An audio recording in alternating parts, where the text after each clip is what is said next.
But for me, the way that I experience spirit coming close is usually first, as I'm opening up, I will begin to feel as if someone has stepped into my energy field.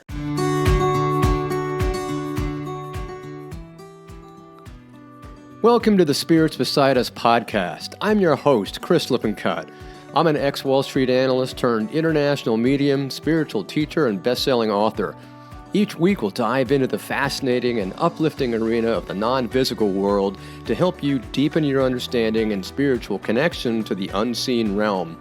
We'll also share a behind-the-scenes look with others who've done the same and speak with experts in the field about their experiences. Pull up a seat and let's dive into these perspective-changing conversations.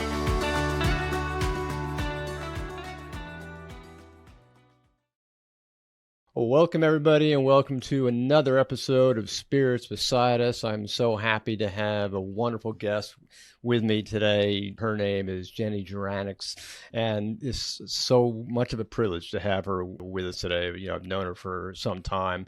Jeni is an international psychic medium, a spiritual guide, and a Reiki master from Ontario, Canada.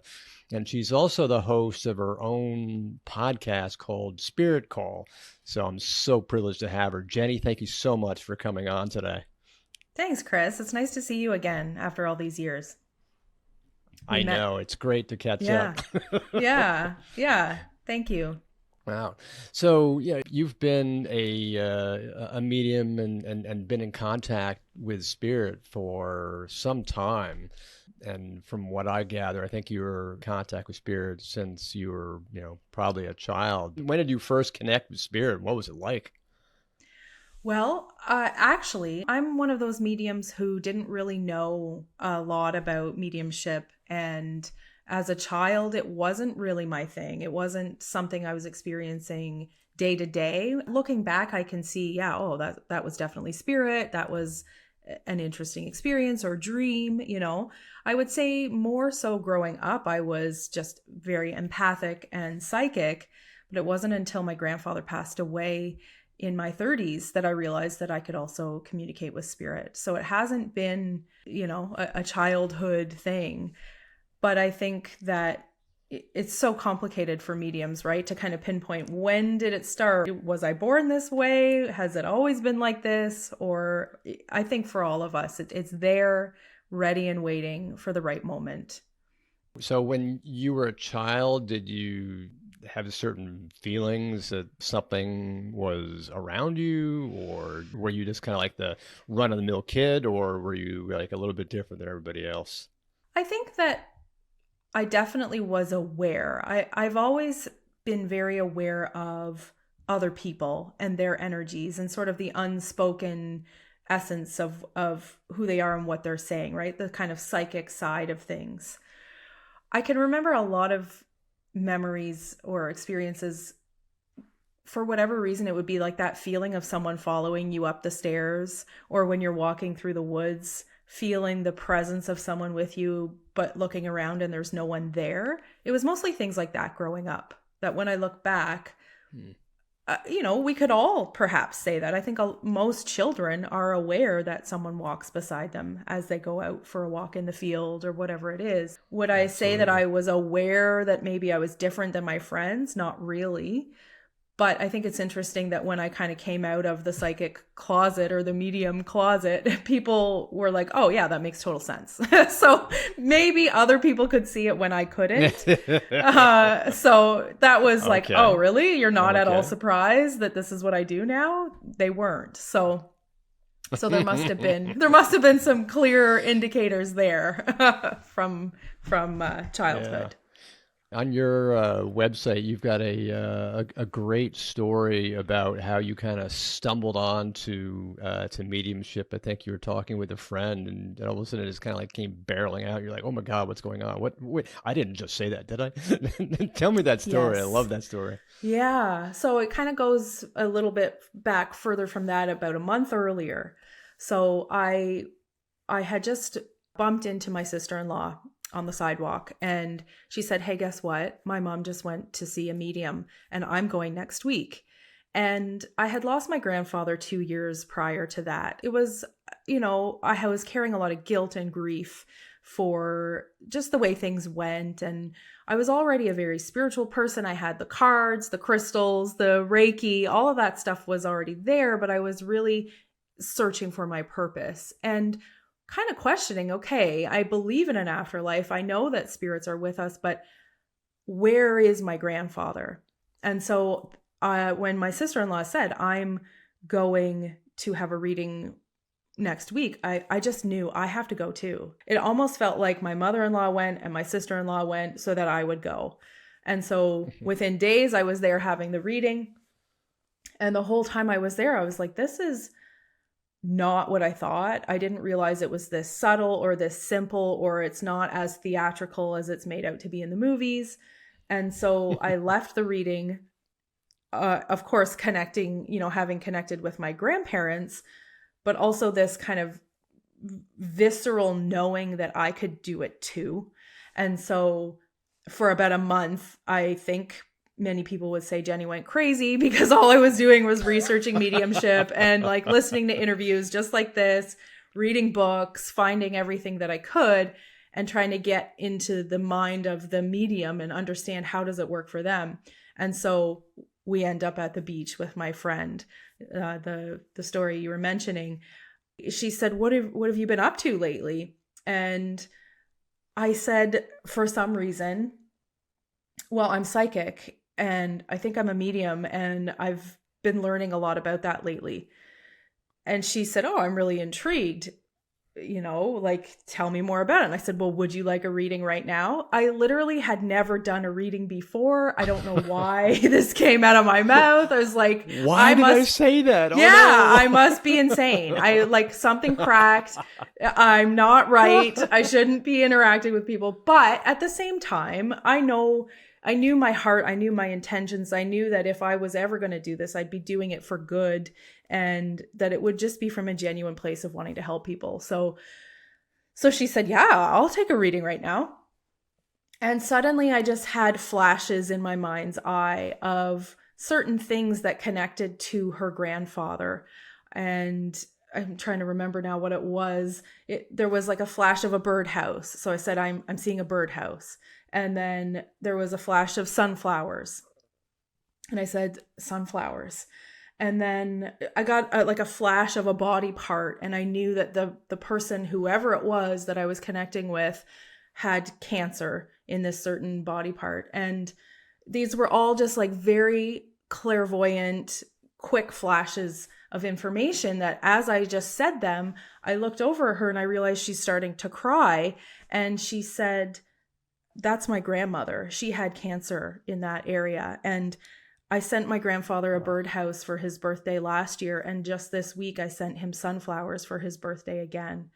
And we both just started crying. And I realized like how impactful just her knowing her grandmother was with her. I was hooked. Instantly, I was like, I have to do this. I have to help people with this. This is important, and I want to help people to feel their loved ones, and I know I can do it. And it just exploded from there. I didn't have a long period of, questioning and worrying and struggling. It all just happened. So I guess I'm one of the lucky ones where things just kind of took off. Yeah. It's like the floodgates just opened up at that point. You're just like, okay, yeah. I'm hooked. Floodgates are coming in, and let me do my thing. Yep, exactly. I mean, you mentioned something very interesting. You mentioned the how subtle everything was. So take us into the shoes of Jeni. What does it feel like when you're connecting with spirit? You mentioned that it's so subtle. How do you know the images are coming in? How do you know the feelings are coming in? How do you know the information as it comes in? So to a person who hasn't really experienced it yet, kind of describe what it feels like as you're going through that process. Okay. I think that the word subtle is important to use in describing mediumship in general, because we do have this view of it being very, I don't even want to say the opposite of intense, because intense, I do experience mediumship in that way as well. But, the sort of like the movie view of suddenly the room gets really dark, or a light comes down, and, like just that kind of, oh, I'm, panicking and feeling all of this crazy stuff. Yeah. They're just the movies. If we just say how it's depicted in the movies, it's not like that. But for me, and I know that this is different for every medium, and that's okay, and it should be. But for me, the way that I experience spirit coming close is usually first, as I'm opening up, I will begin to feel as if someone has stepped into my energy field. So just like, when you can feel someone standing behind you if you're at your desk, even though you didn't hear them come up, it's just like that. Suddenly someone is there.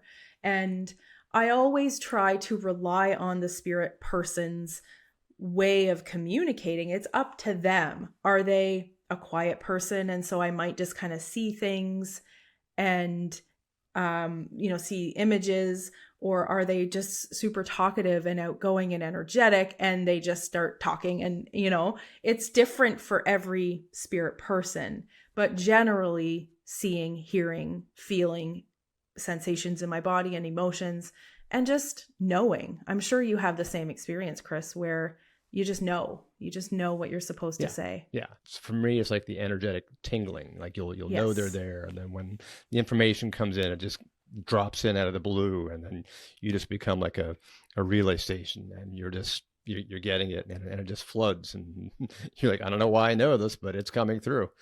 Mm-hmm. Yeah, the flow, when you can get that strong link with somebody. That's really how. And I'm not going to say it's like that every single time. Yeah, exactly, the flow.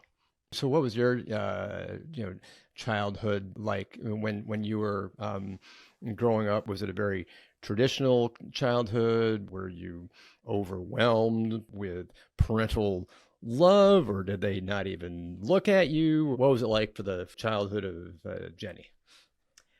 I would say it was a pretty normal, happy childhood, although I was very much aware of my parents struggling. My dad struggled with alcoholism, and by the time I was about 6, he was sober and just kind of getting a handle on that. But for the most part, I was very sensitive to the emotions and feelings of others.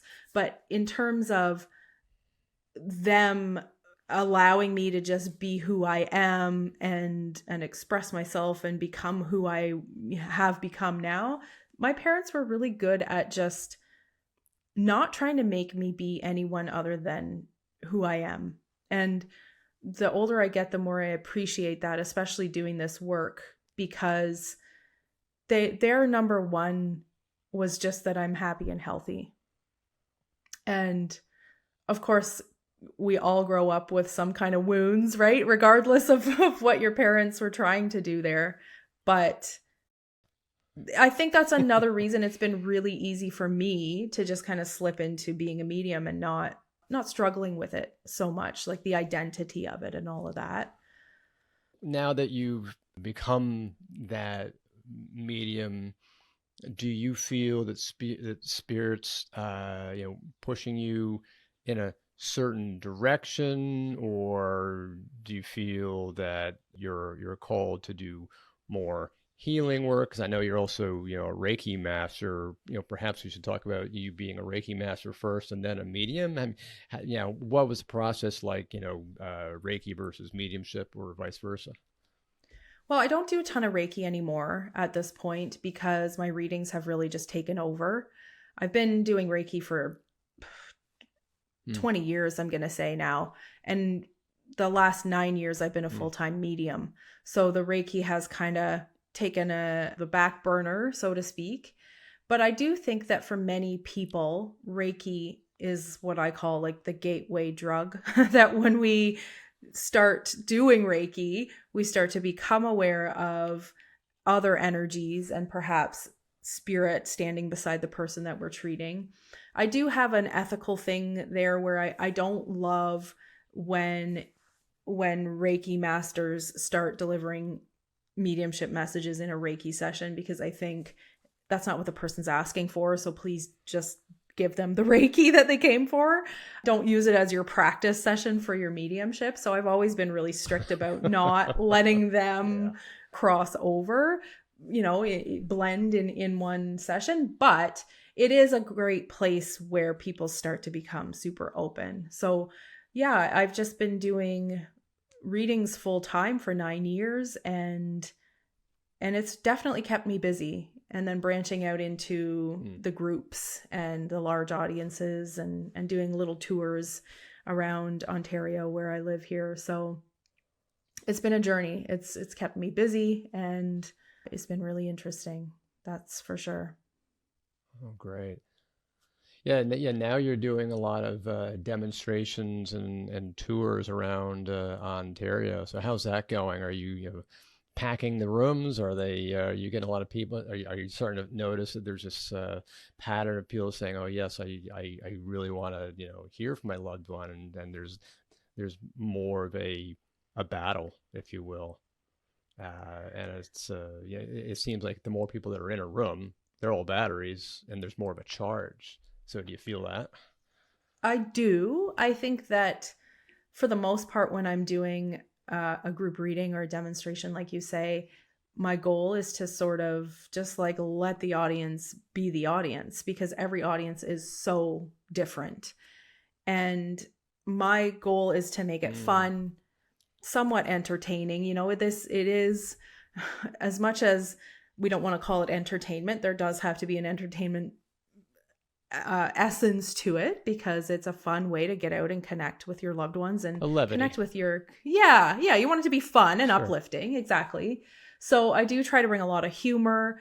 I try to just be myself. This is who I am. I swear. I don't say it like it is in a harsh way. I'm never going to be exposing someone's secrets in public or anything like that, but I love my last tour, the tour that I'm taking a bit of a break right now, and it'll pick up again later in the summer and in the fall. I called it the Small Town Spirit Tour, because I've been going to these little towns, population, whatever, 2,000.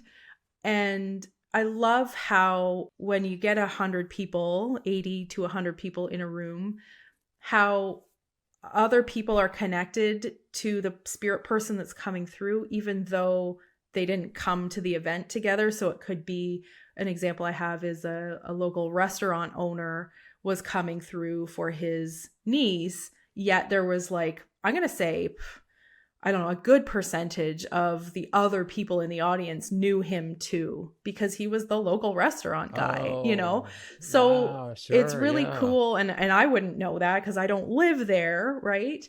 So it's really fun to see how spirit can entertain us and bring us all together when there's 80 people in a room. Tight community. Yeah. Yeah. So I'm really passionate about that. We've got enough of the big top mediums filling a casino with 1,000 people. We have enough of that.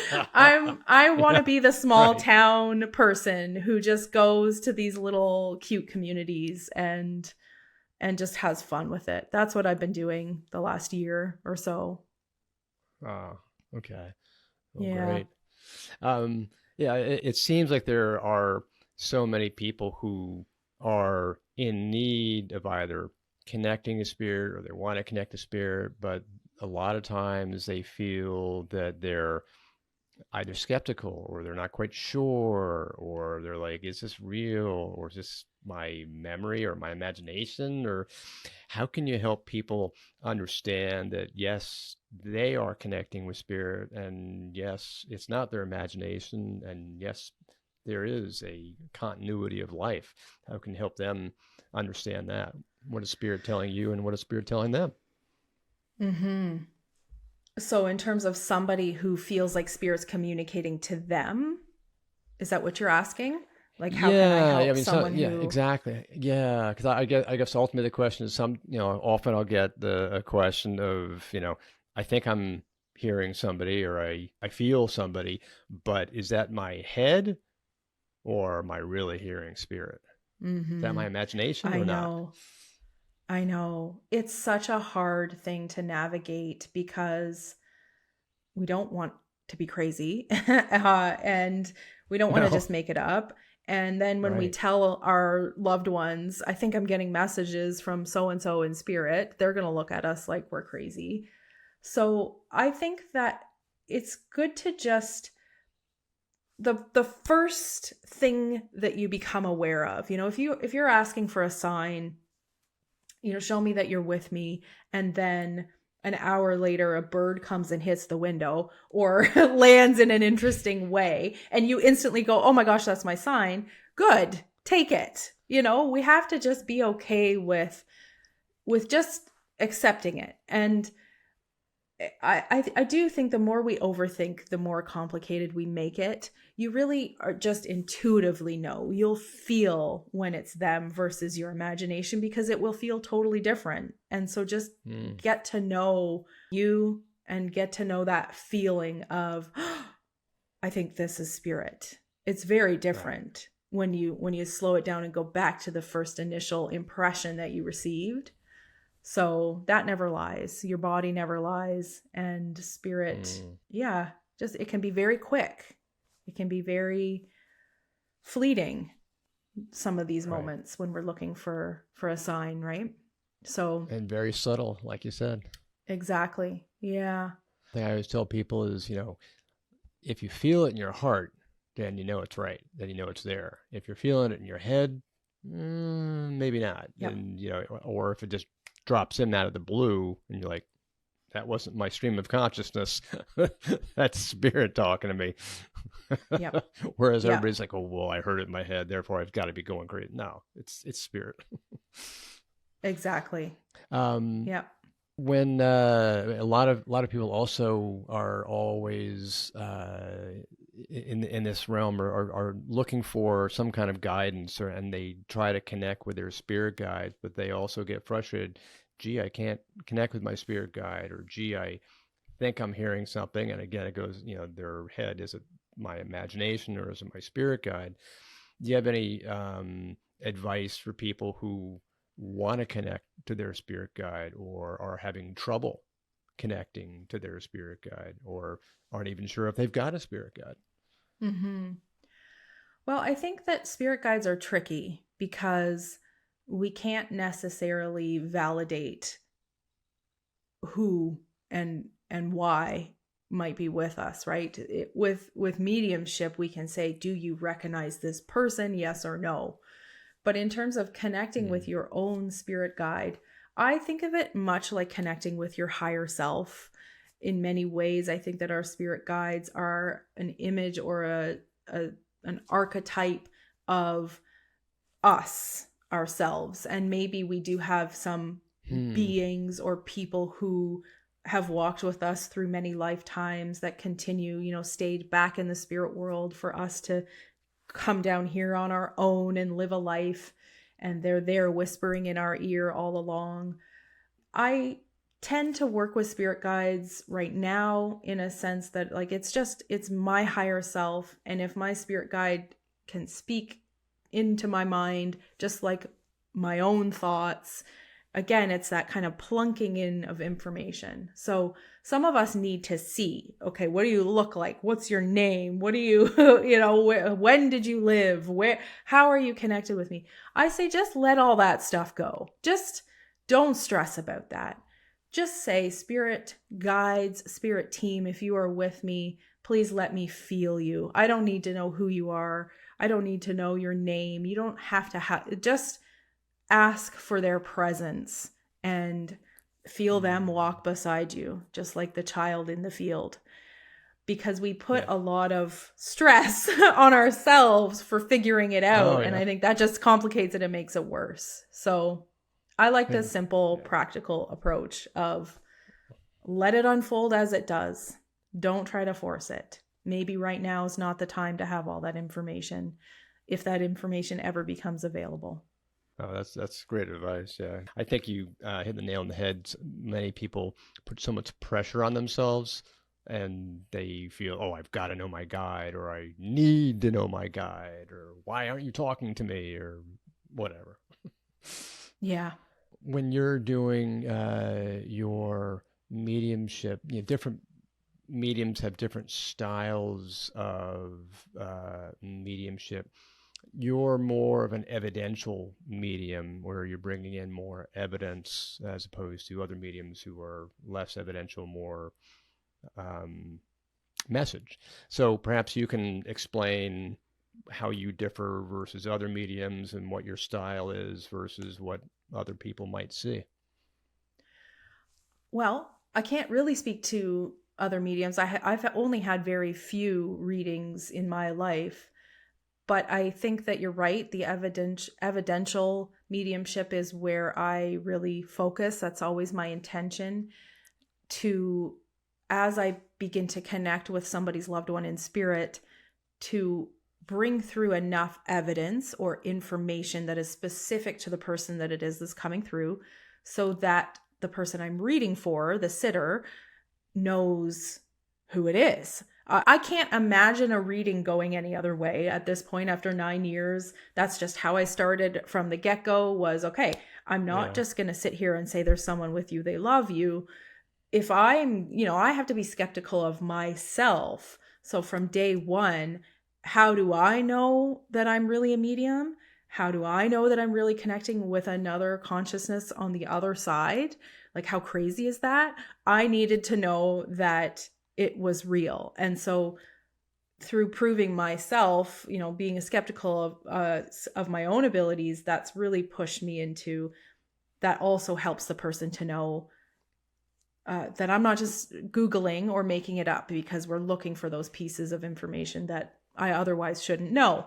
And then there's the kind of like, but a message is great too. It's great to have a message.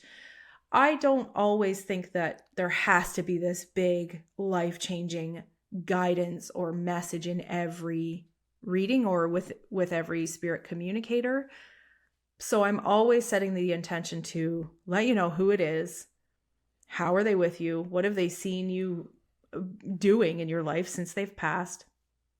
And then from there, I just say, Spirit, what do you want this person to know? What do they need to hear today? What can you tell them? Sometimes it's just, I love you, I'm with you. Sometimes it's just, I'm okay, don't worry about me. Other times it's, you need to get new tires on that car because, there's going to be a problem real soon. Or how come you haven't sold the house yet? You were supposed to put that on, whatever. Or the house is going to sell. It's going to sell next month. Don't worry about it. You're on the right track. Those things are great, but it's, for me, different every time because every person that comes through is different. And I'm always looking for that. How can I bring through the essence of this unique person? And how would they have spoken in life? And how do they speak now? Yeah. Yeah. What's their personality like? What's their character trait? What are their hobbies? All those unique items that really, are the essence of the communicator that really, you don't need to give much more other than that, because once you give those vital pieces of evidence, the person already knows who it is in a blink of an eye. Yeah. Everything else is superfluous.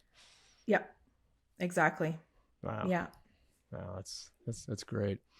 So who were some of your, biggest mentors, biggest teachers who helped you, get to where you are today?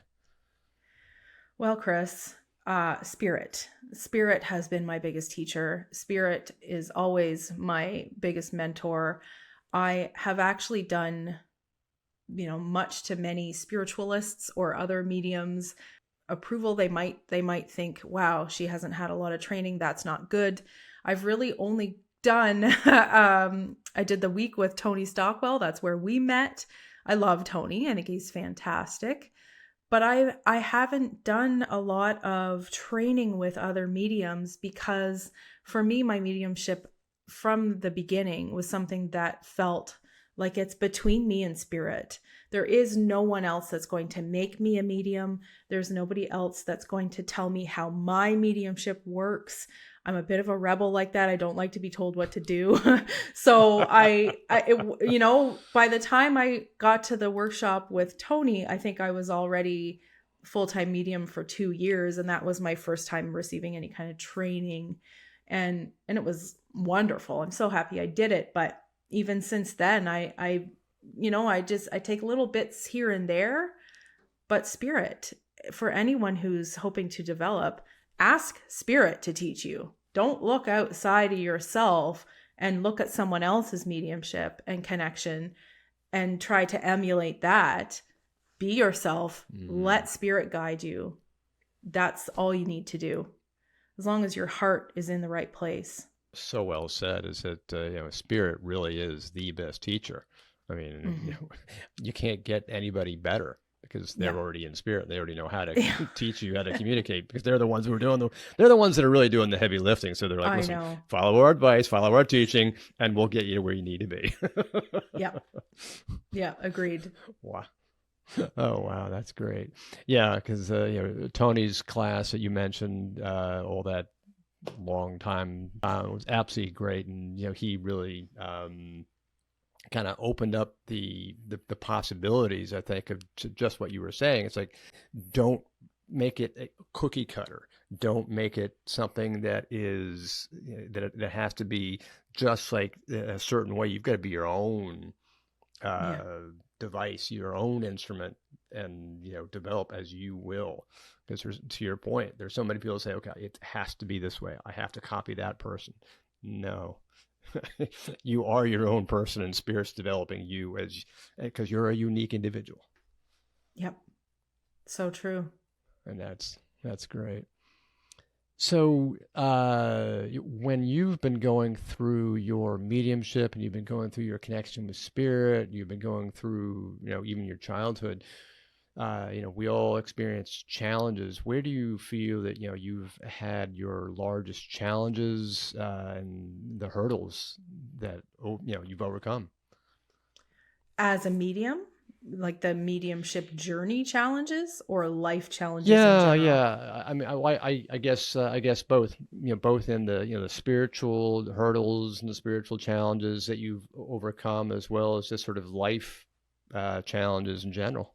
I think for me, being so sensitive, like all of us mediums are, I would say that it's hard to keep a balance. For me, the more mediumship I do, the more addictive it becomes for some strange reason. It's just so fun. It's such a lovely feeling. But at the same time, I can struggle with like moods and depression and anxiety. And I sometimes wonder if that's all part of the game, if there has to be something a little off within my brain to be able to do this. Probably. I know a lot of us have had trauma of some kind or experiences that are tough to work through, but all of us have.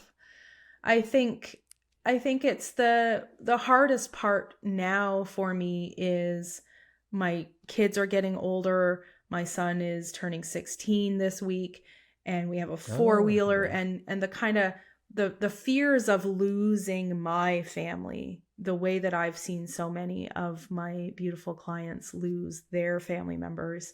It's really tough. I find that weighs on me, knowing that, not to be a downer here, but knowing that we could lose somebody or ourselves at any given moment, it freaks me out. It's hard to look at this day after day and stay positive. So searching for that balance of, doing my work and loving what I do, but also stepping out and just trying to be a parent and trying to live life, all well knowing that we're all going to be gone someday.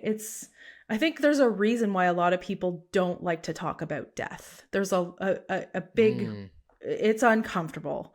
And for us mediums, when we do this every day, it's in our face. So that's hard. That's the biggest struggle, I'd say right now.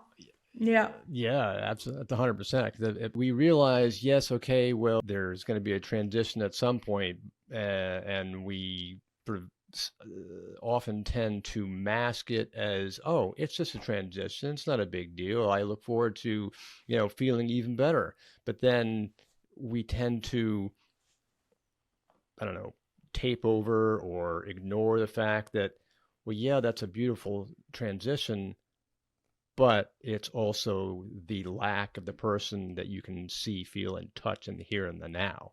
We shouldn't be thinking that way, but our humanness, our human Yep. selves, that's a natural tendency. We're like, well, damn it, I want the person right here. Exactly. Yeah. And knowing that there's more of that to come, right? That like my parents will pass, more people, the older I get, the longer I'm here, the more people are going to, but that's life. That is how it works. And then I think the flip side of that Right. is during a session, right?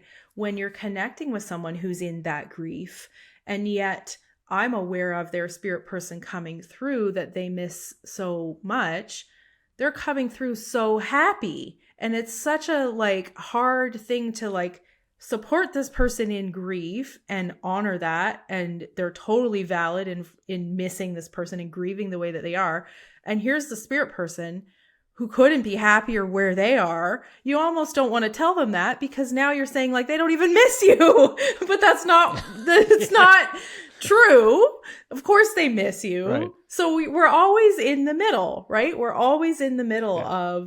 of grief and happiness and life and death. And it's a lot. It is a lot, but Yeah. there's some reason we do this.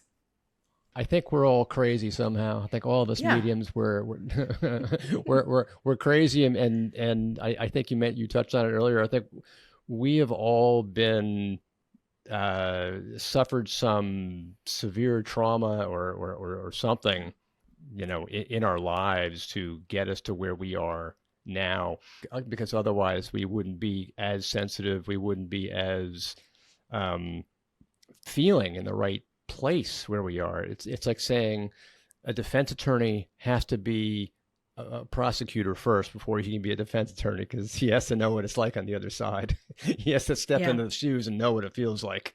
It's the same thing. We have to know pain before we can actually try to heal, is the ultimate saying. Yeah, so, I totally agree. So we've got to know grief. We have to know trauma. We have to know the pain. We have to know, the dark night of the soul before we can even, try to get on the other side and try to fix it and heal it and bring the healing from spirit. So that, because we've already been there, we know what it's like. If you haven't been through that, then it's kind of tough. Yeah. And knowing that there's more of that to come.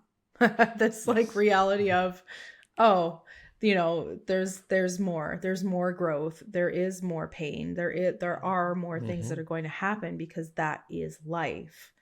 So trying to embrace those things as lessons and experiences that we need to have. I think as a medium, most people don't realize that when you're a medium, especially if this is your job, right? People don't realize it's all day, every day. I don't stop being a medium when I'm done my readings. There's still experiences that are happening that are informing the next reading. I'm sure you've had this happen where you're watching TV and seeing, something happen on TV, and then the next day in your reading, the spirit person's referencing that happened for us. So you don't even realize when you're trying to have downtime that spirit is still like cataloging experiences and memories and thoughts for you to then use in the future. So yes, it takes a lot. It's fun. Totally. I'm not complaining. What I've noticed is, and Spirit's kind of given this to me so many times, is it makes me feel like they're using like kind of like a Rolodex or an index card or a series of filing cabinets. And they're always using those files or those experiences that you've had. And they're like, oh, okay, I just found the file. Let me pull up the disk and put it in the machine and play. So that way you'll remember what the experience is that I'm referencing, because it's always a reference point. I'm like, oh, I get it. That's exactly it. So this is where our daily lives, we're still being used. When we set the intention to serve spirit, spirit knows, okay, I'm going to watch, I'm going to learn about you, I'm going to use you, and that's okay. That's part of the job, and I do like that. Right. Yeah. Yeah. And one of the things I've come to notice is that mediums also are so often people who have had tremendous experiences. I've noticed that most mediums have to have a plethora of visceral experiences, deep experiences, or a large amount of experiences, because otherwise spirit can't really, there's nothing to work with. The spirit has to use the experiences so that they can get that information, that reference point to you. So it's like either you're an older medium who's had lots of experiences, or done whatever it is, or you've had a lot of trauma early on in your life, and those are your reference points. So there's something they've got to work with. Yeah. And that might be why some people don't realize about their mediumship till later in life. Maybe they're Yeah. more useful later in life. Maybe the first half, Sign me up. right? That's where I was. Yeah. So, the first half was you gaining those experiences. I think that's true for everyone, but some of us need a lot more in the Rolodex, maybe. I don't know. Oh, But yeah. you're right. I definitely needed that Rolodex. I was pretty useless in the early part of my life. I'm sure you weren't useless. It's all happening at the right time, right? Trust Exactly. the divine timing. Yeah. That spirit's probably looking at me going, when is he going to get his act together? Come on, kid. Yes. It's like, wake up, that happens. Yep. Spirit's always bringing through messages and giving, their loved ones such beautiful communications and whatnot. What are some of the communications and messages that have stuck with you, that have meant so much, that, you're just like, oh, these are things that I wish the world could hear? Oh, messages about life. I think when spirit has just simple, practical, down to earth type messages of just have fun. It doesn't always have to be this big, complicated message, right? Of how life works and what heaven is like. I think the things that touch me the most are just, I love you, love yourself, have fun with your life, do what you want to do. This is your one chance to be you. Who cares what people think? You're awesome the way you are. Stop trying to fix yourself or become someone that you're not. Those messages are just so simple, but really, what else do we need to hear? What else other than like guidance and help with a situation? Yeah. It's simple. It's just simple stuff. We make such a big deal out of everything, don't we? We get so stressed and confused. So what other kind of messages, have you been, receiving from spirit to your client? Is there one message you can remember that perhaps was the most impactful that you've ever experienced, or the most meaningful that you've ever experienced? One that really was just like knock your socks off? One comes to mind as you ask me this question, Chris, and I would say that it was a few years ago now. I was doing a Zoom reading with someone, and her daughter had passed away, and she was coming through. And of course, I didn't know anything about the woman prior to the session. I didn't know about her daughter. I knew that she was young, very young when she passed. And as the reading went on, I began to become much more aware that this was a mom who was what we call a medical mom, that her child had a specific disease and didn't really get to live childhood in a normal way. And so I suddenly became aware that this beautiful girl in spirit was speaking, and I was communicating to the mom as if she says this, she says that.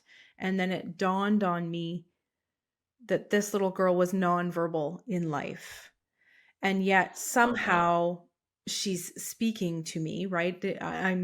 We're communicating thoughts and words between her and me and her mother. And at the end of the reading, she said, Jeni, that's the first conversation I've ever had with my daughter, and she's on the other side. And at that moment, I think I really became aware of the impact of what mediumship can do. I mean, of course, I already knew by then, but it that was a big game changer, or a really significant moment for me, because the weight of getting that right was there, and making sure that I'm communicating what her daughter was actually trying to say, or get across to her mom, to be the one to help her to have that first conversation in such a weird way. I will never forget that. I'll never forget it. It kind of reminds me of, times where you'll see spirit jumping up and down, or running around, or jumping up and clicking their heels, yet in physical, they were paralyzed, or they couldn't, they didn't have any legs or something. And all of a sudden they're coming through saying, see, I'm 100%. I'm normal. I'm as good as I ever possibly could be. And the person's just absolutely floored. And those are like some of the most powerful Agreed. messages you can I get. totally agree with you there, because it shows that the afterlife is beautiful, that there's something freeing, and whatever physical problems we have here with our physical bodies, all of that is left behind. And I think a lot of, especially parents, love to hear those messages, for sure. And to know that, maybe somebody has gone back to how they used to be when they were younger, when they could walk, perhaps an elderly person that lost their mobility or their vision or whatever it is, to be able to tell someone, they're telling me that in life they couldn't see very well at the end there, but they have, they can see, they're free from that stuff. It's a beautiful thing. I love the way that spirit really kind of comes through and shows us that, yes, I never died. I'm still very much alive, and I want you to know that I'm here. And here's all the ways I'm going to show you that I am just the same person that I was when I left, if not even better. That's like the feeling I always get when I'm connecting with spirits. Like it's that their desire to show us the continuity of life. Like, just because I shed this trench coat we call a body doesn't mean that my conscious energy has dissipated. Yeah, it's still here. I'm still exactly me. Free from all of the hard parts of life. If you were to talk to one listener and give them perhaps the most impactful advice you could give them, what would be perhaps the most impactful idea or advice or recommendation that you could give to somebody who is listening in I would today? say, for anyone who's interested in mediumship or receiving a reading from a medium, one of the biggest myths or untruths that I would like to just if I could just make it go away in the mediumship world, I would. And that is that your loved ones are stuck somewhere in between, that they haven't fully crossed over, that they're being held back because they're so attached to the earth, and whatever, attachments, all of that kind of stuff. I really want people to understand that comes from some old story, or maybe a religious belief, or whatever it is. That's not true. I've never once come across a spirit who was stuck, afraid, angry, didn't fully cross over right away like everyone else. And so I think there's a lot of damage that this has done for people who have lost loved ones in tragic ways, or perhaps by suicide. Those people can often worry, where is my loved one though? Did they fully cross over? And the answer is yes. We all do. We all go to heaven, to the light, and there is no stuck and in between. So if anyone's ever told you that, please let that go. It's not true. It's just an excuse for a medium when they perhaps were not able to connect that day. Beautiful advice. Beautiful advice. That's great. Well, Jeni, thank you so much. Is there, where can people reach you? How can they get in contact with you, if they want to know more about you? Sure. Or, JeniJuranics.com is my website. I'm on Facebook, Instagram, Psychic Medium Jeni Juranics. I also have a podcast, Spirit Call. So all of that information you can find through my website. And I'm here to answer questions anytime. Send me a message. Please be aware of all the scams. Chris, I don't know if you've had impersonating scam accounts in your name on social media. So we all have to say at this point, I'm never going to reach out to you on social media and offer you a reading. The only way to book with me or connect with me is through my website and email. So JeniJuranics.com. Well, great. Well, Jeni, again, thank you so much for joining me. It's been quite a pleasure, and I'm sure everybody who's been listening in has thoroughly enjoyed everything you've had to say. It's wonderful connecting with you again. So thanks you so much for joining me. And for everyone who's been listening in, I am so glad that you're here again. And if you are liking what you're hearing, please rate and review, because we would love to have more listeners, just learn what this is all about and learn how to connect with spirit, learn that spirit's always around us and spirit's always beside us. And so this is Chris Lippincott with you, and I will see you again next Wednesday, where we will continue to talk about spirit. And you can get all the show notes and learn all about Jeni on the show notes at spiritsbesideus.com. So this is Chris signing off, sending you love and light, and I will see you next Wednesday. Bye for now. I hope you enjoyed this episode of Spirits Beside Us. Make sure you head over to the show notes for all the links and information on this week's episode. You can check it out at spiritsbesideus.com. If you love this episode as much as I did, head over to rate and subscribe so you never miss an episode. Also, if you're looking for a community of spiritual seekers like yourself, make sure you join my Facebook page, Spirits Beside Us Podcast on Facebook.